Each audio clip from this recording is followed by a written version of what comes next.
me vampire motorcycle. How you doing, Michael? You alright? I've got the food. I've got the food for us. Yeah, I've been out for the Chinese, just down those precarious cliffs, just down the road. Yeah, oh aye. And I got myself a wee beer. How's it going, Mikey lad? Are you alright? Do you want to join us yet? We're having loads of fun, aren't we? Out in the sand dunes and on the rickety train tracks. You're loving it all, aren't you? Well, anyway, don't you be worrying. I've got some food for us. Oh, yes.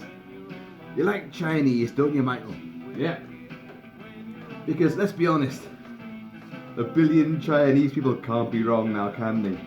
So, would you like some noodles? They're lovely. Nums. Here you go, mate. What do you mean, worms? What do you mean, worms? It's just noodles. Noodles. Are you blind? Have you got no taste? Just noodles. That's all it is. Well, here you are then, son. Why don't you have a pot noodle? King of dinners. There you go. Knock yourself out, son. Anyway, get out of the frame, because you're clogging up my hip, cool 80s-ness with my 80s Kiefer hairdo. Ooh, and this big, lovely, long, gothic, cool rock vampire shtick. Hey folks, Kilt-Man here, Kilt-Man at your services. And we're going back to the 80s. Yes, we're going to go and join the Frog Brothers. And we're going to go and slay some vampires. Because that's Santa Carla, mate. Santa Carla. It's just full of them. Full of them.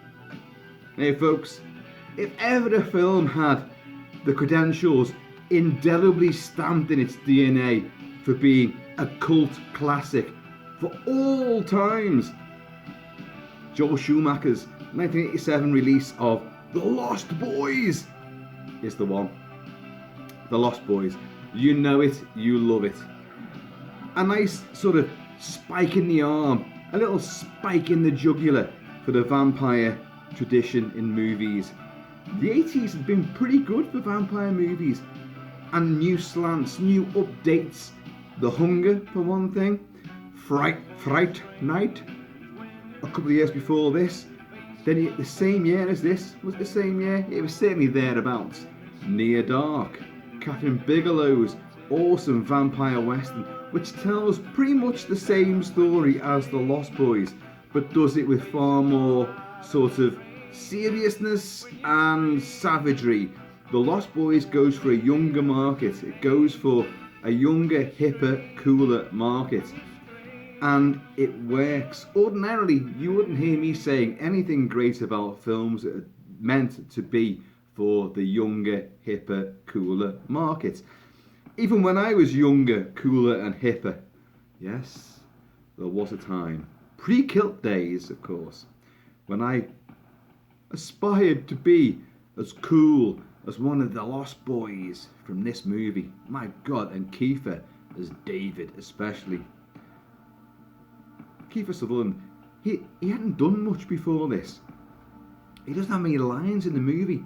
He doesn't do a great deal in the film. He struts about in a big gothic frock coat with, an archetypal, pure bleach blonde mullet and designer stubble. But he rocks the house as David, who is what you think is going to be the guy in charge of a little tiny tribe, there's only a few of them, of vampires living off all the wastrels and the missing kids, the down and outs, the ones who try to flee from a repressive, conservative, yes, because politics does come into it, sort of the nuclear family of the 80s. They're trying to be rebellious and off they go, but they fall afoul in what is known as the murder capital of the world, Santa Carla, which Santa Cruz really. California, that place. And they're getting picked off one by one by this little tribe of Lost Boy vampires. Modern day rock star super bloodsuckers, but uber cool at the same time. Having said that, of course, they don't just kill everybody, they will assimilate people into their tribe as well, which is the crux of the story. The crux, the crucifix of the story is that we have divorcee Diane Wiest playing Lucy and her two sons, Corey Haim, the awesome lost, sadly now, Corey Haim, and Jason Patric as his older brother, Michael. And they arrive in town to go and meet her father because they've had a big messy divorce, they've separated, and they've moved from Phoenix, Arizona down to this little enclave at the beach. The beach, the boardwalk, the carnival, the fun fair. Jesus Christ, this place is this place is literally, it's Sodom and Gomorrah. The opening shots, the opening thing is them arriving in this town, and all you've got is just 80s American punks. Sorry folks, but American punks, you ain't got a fucking clue. No. Punks started here in UK, in Great Britain. Oh aye, they did. And they're fucking wild. You guys think you got it wild because you got a big muscle-bound dude playing saxophone with his slick back hair and his silly hair down the back. Slick back hair down the back. There's nothing wrong with that.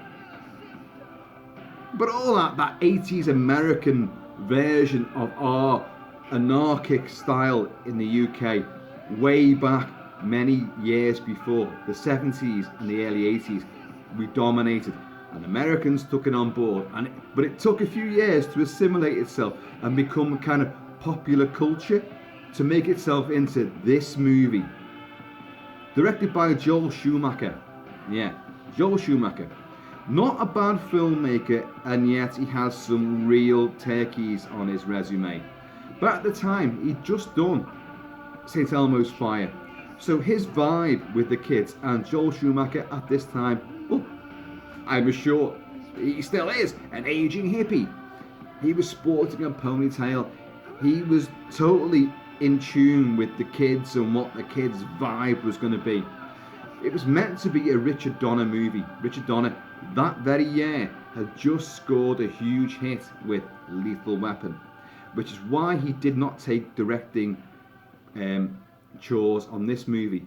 They were about to go into production at the same time. He thought, no, well, I'm doing Lethal Weapon, so I'm going to have to find someone else to do this movie. So a few other people's names were in the bag, but it was Joel Schumacher who came up tops.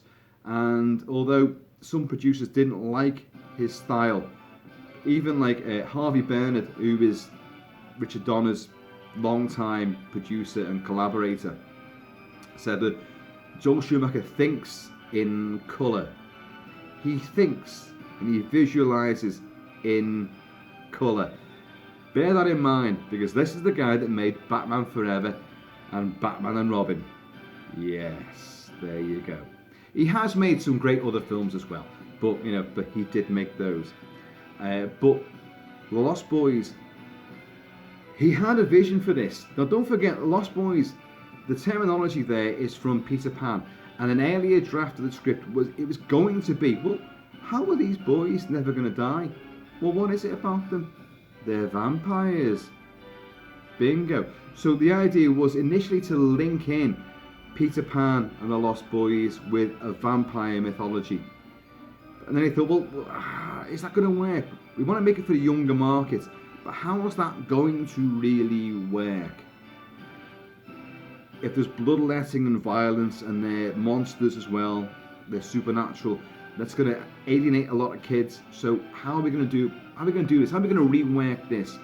Okay, well, let's keep it for the kids, but let's embrace the MTV culture, the rock jock culture, the surf Nazis and all this sort of stuff. And let's drink, drugs, rebellion, Let's bring all that in. So we've still embraced the kids, but we've upped it a little bit. Sex and drugs and rock and roll and vampires.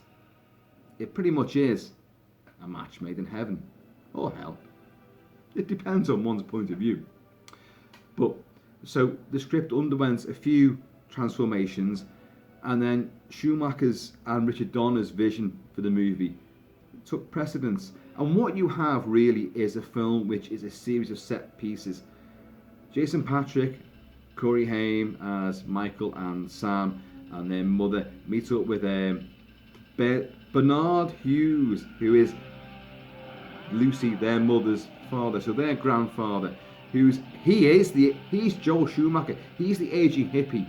He's got marijuana growing there. He's got all sorts of. He's doing taxidermy.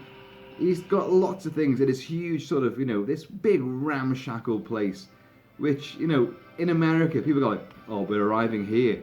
This is our home.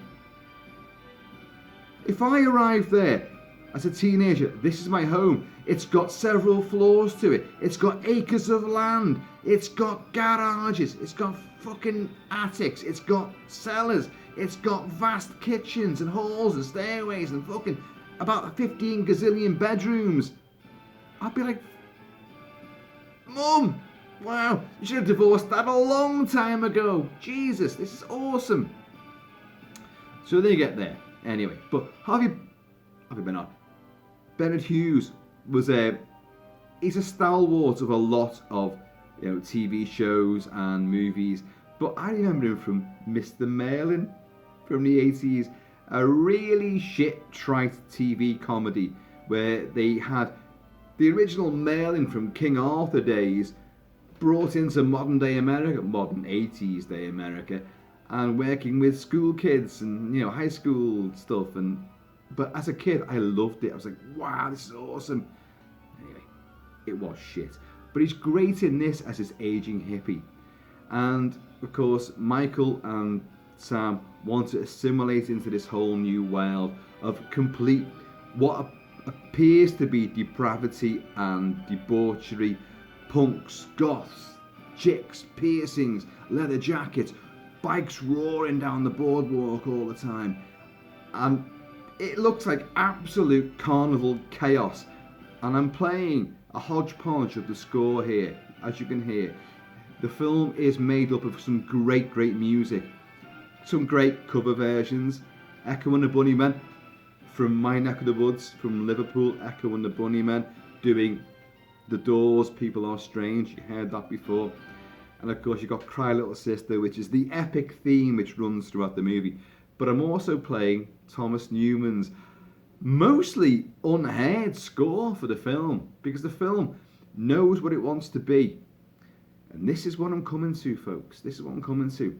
Some films may not be great, literate, beautifully directed, heavily metaphorical, saying something about the world, high class, high art cinema. Some films aren't like that, and some films don't aspire to be that. But some films can reach the same level of worldwide revelation because they have this inbuilt DNA where it works. Every little element works. I saw this film when it first came out. I'm old enough to have done that. And then some. And even then when I first saw it, it's a film that had that timeless quality to it, that instantly you knew Kiefer Sutherland and those guys are vampires. You knew the two boys were one of them's gonna end up joining with vampire killers to fight them. One's gonna be assimilated and fight back against that. There's gonna be some mysterious guy who's actually in charge of it all, who's gonna be the twist ending, but really the twist ending is gonna be the granddad. You knew it all. You knew all of this. When you watch it for the first time, it's got this uncanny ability that you know what's coming next. Not that it matters. It doesn't matter. It only enhances the film. There's so many films where you watch it, you go, I can guess this. This is just obvious. It's so obvious what's going to happen here. I've seen this done a million times before, and it ruins the film. In this case, it doesn't ruin it. It only makes the film better. It only enhances it because you've got this sort of almost primal association with it. This is The Lost Boys, folks. The Lost Boys is a huge cultural, cinematic icon of the 80s. It totally encompasses the 80s. The fashion, the hair, the music. It's all there. The flashy photography, the dreamy sort of fluid style of cinematography, and populating a film's soundtrack with lots of great rock tracks and music. It's all there, it's all designed, and yet it feels fresh, even watching it now. Decades later, it still retains that ability to bite, to be sharp, to be fresh, to be unusual. Horror and comedy don't work together very well. And yet we have such unbelievable classics of horror comedy. Carry On Screaming, Young Frankenstein, An American Werewolf in London. The Lost Boys nails that particular vein so well. It's a bit more arch when it comes to the comedy. Corey Haim meets the Frog Brothers. Corey Feldman. The two Coreys, well, we won't go into all what happened to those two guys. But most of it cinematically is tremendous. Very enjoyable. And so it's what is it? It's Edgar and Allan Frog. Edgar Allan Poe, of course. And these are vampire killers. They run a comic book shop because their two stoner parents are still clapped out the whole time, spaced beyond belief. So they run the comic book shop. And then Sam, the younger brother, will encounter them. He will discover that his brother's been assimilated into this vampire tribe, and he will enlist them because they're apparently experts. How are they experts? This is the thing. How are they experts? They're younger teens when some surf Nazis nick some comic books from the front stall outside their boardwalk shop. One of them chases after them. These are guys in their fucking 20s, and this guy's about 13, 14, runs after them, and they're like, oh, fuck, what are you going to do? What are you going to do? But they are the comic relief. Corey Feldman was told by Joel Schumacher and Richard Donner, watch Rambo movies, because that's who he wanted to be. He wears the bandana, and he speaks, oh yeah, vampires, some of them explode, some of them implode. You got to be prepared for that. But every single one of them will try and take you down with them. He speaks with the Stallone's voice, and it's great. It's great. We'd had the Goonies, Richard Donner again involved with all this, and Harvey Bernard, and they had a lot of production problems with that movie. They had a lot of production problems with this because of the extensive effects where Greg Canham does all the vampire effects and the prosthetics, which are not too shocking. This is not a gory film. During a nighttime attack on a bunch of chaotic, there's some of those crazy kids out on the beach doing drugs and dancing and rock and roll. Good God, the bonfire going. And to further initiate Michael, Jason Patrick, into their tribe, that this is what we do. I'm going to have to show you this now. Come on now, Michael. This is the next stage. Join us. And Kiefer leans in, rah, with a pasty on his hand, for those little lumpy bits. And then they go and lay waste to this gang. And the only bit of gore that you see in the movie, really, for victim-wise, is a quick cut of a head chomp, and blood just sprays out the back of that. And I think a body's thrown over with a slit throat or ripped out throat. But then you do see them in a quick cuts again, throw the bodies on the bonfire and burn them, and all. And bear in mind, this tribe of Lost Boys, apart from Kiefer, and you've got Alex Winter in there as well. You've got it. Oh, I've got the names here. Where are they? Brooke McCarter and Billy Worth. Now, these two guys were friggin' models.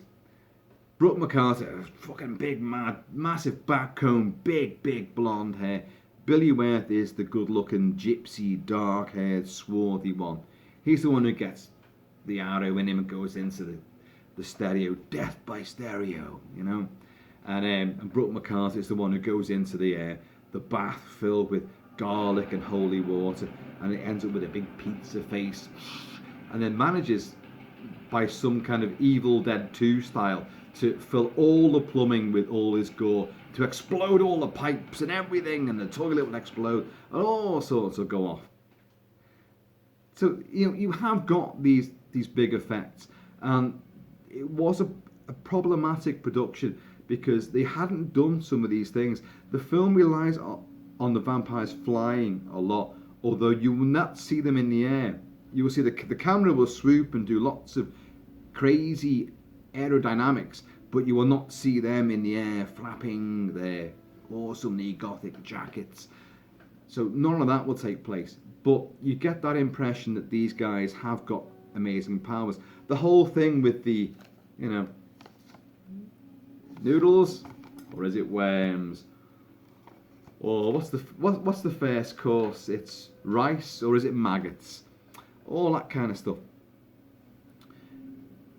There's some mind games being played by the vampires, which is lovely, in a film which doesn't really take on board all the literary traditions, which is a great thing.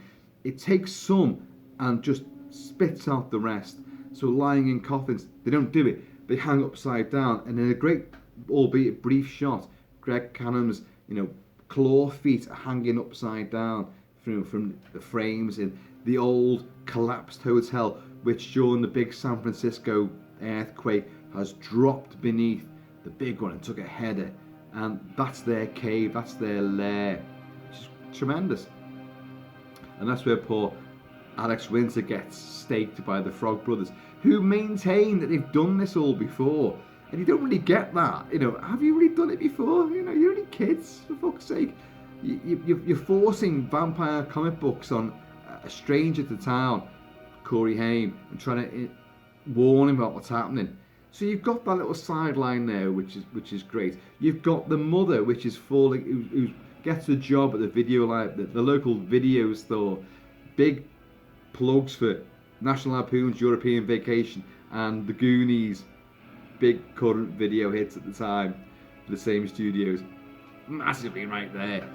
And she's falling in love with Max, played by, I've forgotten his name, but his name is something Herman. I've got it written down here somewhere.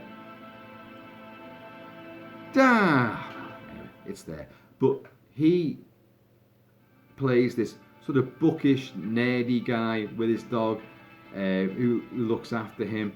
And you kind of know straight away, look, that guy, because you've only got someone is in charge of the vampires. It's got to be either, Max, or it's got to be the granddad. As it transpires, look, you guys know it, so spoilers. Babushki! Spoilers everywhere. They're dropping out of the sky. Spoiler, spoiler, spoiler, spoiler.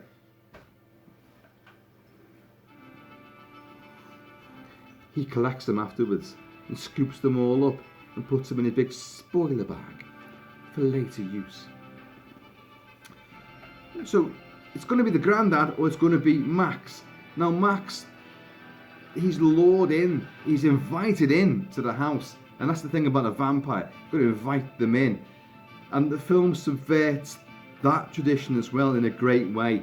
He comes in, and the Frog Brothers are there, and Corey Haim's there, Sam, he's befriended them. Look, we know my brother's becoming a vampire, so we've got to fight them.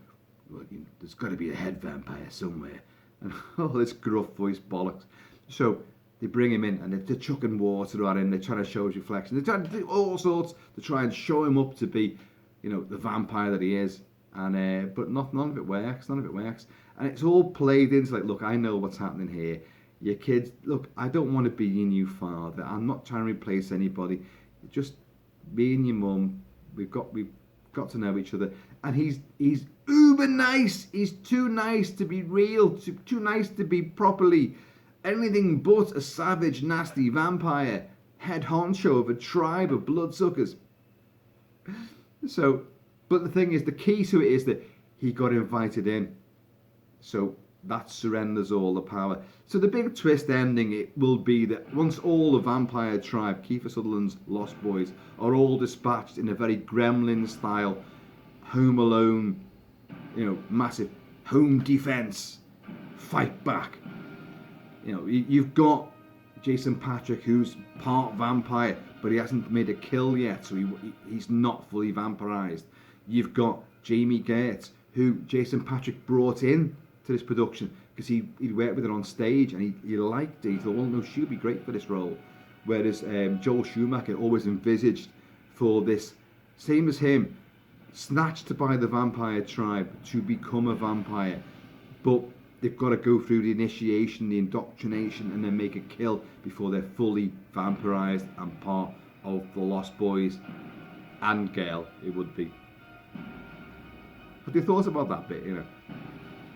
And Jason Patric's Michael is meant to be hair first kill, but it doesn't work out that way. So they've managed to save Jamie Gertz, who is Star, you know, or your parents too, old hippies, yeah. I was close to being called Moonchild or whatever that was like. And this little lad, like in a lot of vampire movies, there's a small child who's in some of them they've grown up, they've been a child but been vampirized young, so they're older but within that body. Interview the Vampire does that extremely well, possibly the best ever rendition of that part of the mythology. But he's there too, so Star looks after him, but they're not fully vampirized. So Michael wants to look after them because they're okay, they're like him. So the big home defense, the vampires attack, and they've already slain one in the lair, which is poor Alex Winter gets an upside down impaling kadoosh, and then horrible brown shitty sludge pours out of him. Could have been a really gory effect, but they dilute it because of the brown colouring. Anyway, so they attack the house. So the big grand finale, the husky dog, Nanook, and I have a husky who should be here now, sitting here, just looking even more gorgeous than the husky that's in this movie, who is great in the scene where Corey Haim is in the bath. Ain't got no one, and he's doing his hair, and the dog's lying beside him, beside the bath, and Michael is like, oh, he's beginning to succumb to this whole thing about the vampirism. But the dog, whoa, did you hear that? But the dog, but the dog realizes that something nasty is outside that door, and then takes Michael out. But the dog also takes out Brooke, what's his name? Brooke McCarter, the big flamboyant blonde one, shoves him into the bath, and he goes all pizzery and then turns the blooming inside out with gore. So you've got a lot going on in this finale, and like Gremlins, most of the gore, most of the violence is actually against the vampires. So it waters it all down. Santa Carla, Santa Cruz really, is the murder capital of the world, according to this movie. Vampires are massively in existence there, because the big finale is that when Max reveals himself to be, yes, they were my boys, and all I wanted, I recognised in you, this is to Lucy, Diane Wiest, an Oscar winner, Diane Wiest, I recognised in you compassion, a motherhood, a dedication, a family sort of aesthetic, and feeling which would work well to bring the boys back in under control because they are rebellious. Throughout the movie, you've seen Kiefer Sutherland and his guys sort of acting like complete knobheads towards the guy that's in charge of them. So it doesn't really make any sense in that respect, but he wants her to bring an influence in. So that does kind of make sense. And of course, then Grandad arrives with his ponytail and his old jalopy plummets in. And why has he got all those fence posts sharpened down to stakes and put them all on the bonnet of his chucker truck, and then skewers Max in a great whoa, and he goes back into the fireplace, boom, it's all over, and he goes back to his fridge. One thing I hate about this place, gets his root beer out. I haven't got root beer. I've got something better. Oh, the damn vampires. And they're all like that. Because kill the head vampire and all the half vampires will return back to normal. Folks, The Lost Boys is genius. It's great. Everyone went through a cycle of saying at the time, well, if you were older, no, Near Dark's the better film. Near Dark's the one. And there was a camp that was definitely split down the middle. Near Dark, Lost Boys. I'm much older now, and I love both movies. I love Near Dark. I prefer Lost Boys. Lost Boys has more sort of going on in a knowing way, and it works. It should be dismissing God. This is just MTV bullshit, but it's not. It really knows what it wants to do. Mistakes in it, there are some. The timeline, Michael being assimilated into David's tribe. They come off the bridge, the underhang of the bridge, drop into the clouds, and Michael then floats up to the ceiling and all this kind of stuff. And the mum's now working at the video library has been for a while. When did that happen? And he sleeps all day. Well, where's the timeline for that? None of that, but it doesn't really matter. The film is episodic. It's full of set pieces. It's full of great colour, great verve, great characters. David, Kiefer Sutherland, nails this. He had no idea what he was doing with the role, but he looks so cool. And who doesn't look cool in a jacket like this? And that kind of do, and that kind of designer stubble, and those fangs. Folks, Lost Boys, I could say a lot more, and I think possibly will do. I think there'll be a return to the Lost Boys. I know there's a couple of sequels, but do you know what? I haven't seen them. I don't know. I've heard their shit. But really, maybe I should. Maybe I will. Just to complete this Lost Boys celebration. But yeah, everyone does well, and the dog does great. Folks, I have been and always shall be Kilt-Man at your vampiric services, and I will see you all. Wow. Worms, noodles, maggots, I don't fucking care. I'll eat them all. Laters.